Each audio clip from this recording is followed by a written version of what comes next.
Sa 60 pesos mo, meron ka ng sizzling meal dito sa napuntahan namin. Napakamura lang pero masarap at napakasulit nito. Isa na naman to sa mga nirecommend sa amin kaya pinuntahan namin to dito sa may Doña Pepeng Subdivision, Barangay Burgos, Montalban, Rizal. Diretso nyo lang tong daan at nasa dulo, bandang kaliwa lang ang pwesto ng Apple Onad, Sizzling and Mami Eatery. 10 taon na tong kainan nila at ito yung bestseller nila na gising-gising. Palagi nga daw tong sold out kahit dun sa pwesto nila sa may tapat ng Pure Gold Montalban. Ang mga sahog nitong gising-gising may pork tapa, squid ball, Baguio beans at carrot. Bilis lang to i-prepare kasi luto na talaga to at igigisa na lang ulit sa margarine. Sa mga sizzling meal nila, meron na itong kasamang 1 cup ng kanin at nilalagyan nila ito ng tostadong bawang sa ibabaw at talagang napakalasa nito sa kanin. Sa gising-gising nila, ang nagpapasarap talaga dito yung manamis-namis nilang sauce. Dapat daw talaga maanghang to kaso hindi naman lahat mahilig sa maanghang. Kaya ganito, kanya-kanyang lagay na lang ng chili. Masarap na tong gising-gising kahit di mo palagyan ito. Pero kung gusto nyong mas sumarap pa at maparami kayo ng kanin, try nyo na rin lagyan itong kanilang templadong chili. Ngayon alam na namin kung bakit ito bestseller. Mura na rin kasi to para sa 60 pesos at napakasarap pa. Kaya kung nagtitipid ka dito ka talaga mapapakain eh. At isa pa, kung mahilig ka sa manamis-namis na pagkain, magugustuhan mo talaga to. Pero kung hindi mo naman bet yung may tamis na flavor, marami pa kayong pwedeng itry na sizzling meal sa kanila at 60 pesos lang din. Katulad nitong isang in-order namin na pork tonkatsu. Malambot yung mga pork na nakalagay, marami yung serving at nakahiwa na to sa maliliit kaya mas madali na itong kainin. Iba rin talaga tong tostadong bawang nila sa kanin kasi ang lakas makadagdag sa lasa.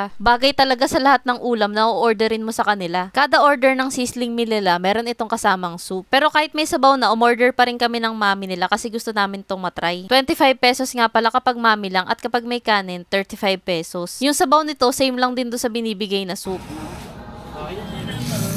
Ito naman yung sisig nila na may kasamang 1 itlog at pulang sibuyas yung ginamit nito kaya matapang talaga sa panlasa. Kapag umorder kayo ng sizzling meal nila na walang kanin, 50 pesos lang. Kaya masarap orderin to pandagdag ulam. Ang mura lang din ng rice nila na 10 piso lang. Kaya tingnan nyo naman yan no, na pa-extra rice talaga kami sa sarap ng mga ulam nila rito. Mabibitin ka talaga sa isang kanin pero buti na lang 10 piso lang yung extra rice nila. Sa sobrang sarap nga nito, saglit lang talaga at naubos na namin lahat ng mga in-order namin. Ito pa nga pala iba yung pagpipilian sa kanilang mga sizzling meal. Siya nga po pala, maraming salamat po sa nag-comment nitong Apple Onad, Sizzling and Mami Eatery. Tama po kayo na talagang sulit na at masarap pa dito. Kaya guys, kung nagtitipid kayo at naghahanap kayo ng masarap na kainan dito sa may Montalban, Rizal, try nyo na rin dayuhin yung pwesto nila. Kung pupuntahan nyo rin yung mga branch nila, ito yung mga store hours. Medyo agahan nyo nga pala yung pagpunta kasi talagang mabilis maubos itong bestseller nila na gising-gising.